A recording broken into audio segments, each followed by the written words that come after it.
കോട്ടയം നഗരസഭ pension fund തട്ടിപ്പ് കേസിലെ പ്രതി അഖിൽ സി വർഗീസിനെ ഇന്ന് കസ്റ്റഡിയിൽ ആവശ്യപ്പെടും. തെളിവെടുപ്പ് പൂർത്തിയാക്കുന്നതിന് വേണ്ടിയാണ് കസ്റ്റഡി ആവശ്യപ്പെടുക. തട്ടിയെടുത്ത പണവും വീണ്ടെടുക്കണം. ആഡംബര ജീവിതത്തിലാണ് തട്ടിപ്പിലൂടെ ലഭിച്ച പണം ചെലവഴിച്ചതെന്നാണ് പ്രതിയുടെ മൊഴി. വിവരങ്ങൾ നൽകാൻ മിഥുൻ അയ്യപ്പൻ കോട്ടയത്ത് നിന്ന് ചേരുന്നുണ്ട്. മിഥുൻ, വിശദാംശങ്ങൾ. കഴിഞ്ഞ ഓഗസ്റ്റിലാണ് ഈ അഖിൽ സി വർഗീസിന്റെ തട്ടിപ്പ്, പെൻഷൻ ഫണ്ട് തട്ടിപ്പ് പുറത്തു വന്നത്.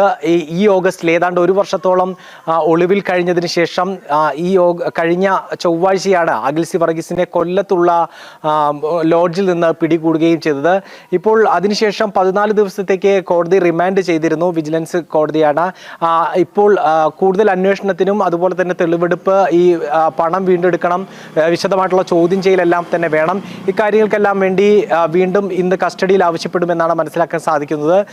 പ്രധാനമായും പ്രാഥമികമായി നടത്തിയ ചോദ്യം ചെയ്യലിൽ ഈ പണം ഉപയോഗിച്ചത് ആഡംബര ജീവിതത്തിനാണ് എന്ന് പോലീസിന് മൊഴി നൽകിയിട്ടുണ്ട്. ഏതാണ്ട് 2,36,000,000 രൂപയാണ് അഖിൽ സി വർഗീസ് പെൻഷൻ ഫണ്ടിൽ നിന്ന് തട്ടിപ്പ് നടത്തിയത്.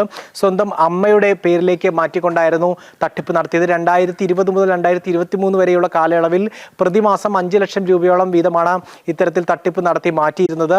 ഈ തുകയെല്ലാം ആഡംബര ജീവിതത്തിനായി മാറ്റി എന്നാണ് പോലീസിന് നൽകിയിരിക്കുന്ന മൊഴി. ഒന്ന്, ഹാർലി ഡേവിഡ്സൺ ബൈക്ക് വാങ്ങിച്ചു, ഒരു ആഡംബര ബൈക്ക് വാങ്ങിച്ചു. ഒപ്പം തന്നെ കാറുകൾ സ്വന്തമാക്കി. 60 ലക്ഷം രൂപയ്ക്ക് കൊല്ലം മങ്ങാട്ടുള്ള ഏതാണ്ട് 7.5 സെന്റോളം ഭൂമി സ്വന്തമാക്കിയിട്ടുണ്ട്. ഈ ഭൂമിയുടെ വിശദാംശങ്ങൾ ലഭ്യമാക്കണമെന്നാവശ്യപ്പെട്ട് കോടതിയിൽ അപേക്ഷ നൽകിയിട്ടുണ്ട്. ഇത്തരത്തിലാണ് പണം ചെലവഴിച്ചിരിക്കുന്നത്. പണം എങ്ങനെ ചെലവഴിച്ചു, പണം എവിടെയെല്ലാം സൂക്ഷിച്ചു എന്നതിന്റെ വിവരങ്ങൾ അറിയേണ്ടത് ഏറ്റവും പ്രധാനപ്പെട്ട കാര്യമാണ്. കാരണം ഇതെല്ലാം വീണ്ടെടുക്കേണ്ടതുണ്ട്. എന്നാൽ മാത്രമേ നഗരസഭയ്ക്ക് നഷ്ടമായിട്ടുള്ള തുക തിരികെ ലഭിക്കുന്ന അടക്കമുള്ള നടപടിയിലേക്ക് നീങ്ങാൻ സാധിക്കൂ. ഒപ്പം തന്നെ വിശദമായിട്ടുള്ള ചോദ്യം ചെയ്യൽ ആവശ്യമാണ്. ഈ തട്ടിപ്പ് നടത്തുന്നതിന് മറ്റാരെങ്കിലുടെയും സഹായം ലഭ്യമായിട്ടുണ്ടോ എന്നുള്ളതും അറിയേണ്ടതുണ്ട്. വിജിലൻസ് സംഘവും അതുപോലെ തന്നെ വിവിധ അന്വേഷണ വിഭാഗങ്ങളെല്ലാം തന്നെ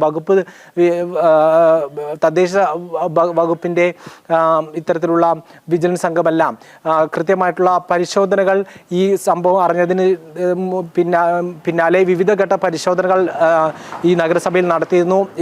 കുറേ വർഷങ്ങൾ മുമ്പുള്ള രേഖകളെല്ലാം തന്നെ വളരെ ശ്രമകരമായി തന്നെ പരിശോധിച്ചിരുന്നു.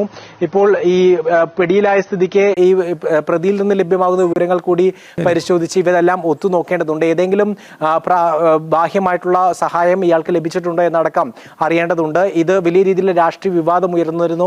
CPM-ന്റെ ഒത്താശയോടുകൂടിയാണ് അഴിമതി നടന്നതെന്നും പിടികൂടാൻ വൈകുന്നത് CPM-ന്റെ ഒത്താശ കൂടിയാണെന്ന് BJP-യും കോൺഗ്രസും ആരോപിച്ചിരുന്നു. പക്ഷേ കോൺഗ്രസ് ഭരിക്കുന്ന ഭരണസമിതിയുടെ കൂടി പിന്തുണയോടുകൂടിയാണ് ഇത്തരത്തിൽ ഈ തട്ടിപ്പിന് അവസരം ഒരുക്കിയത് എന്നാണ് CPM എല്ലാം ആരോപിച്ചിരുന്നത്. അത്തരത്തിൽ രാഷ്ട്രീയ വിവാദങ്ങളേറെ പുകഞ്ഞ ഒരു കേസാണ് ഇത്. ഇന്ന് ഈ പ്രതിയെ കസ്റ്റഡിയിൽ വാങ്ങുമെന്നാണ് ലഭ്യമാകുന്ന വിവരം. ശരി മിഥുൻ.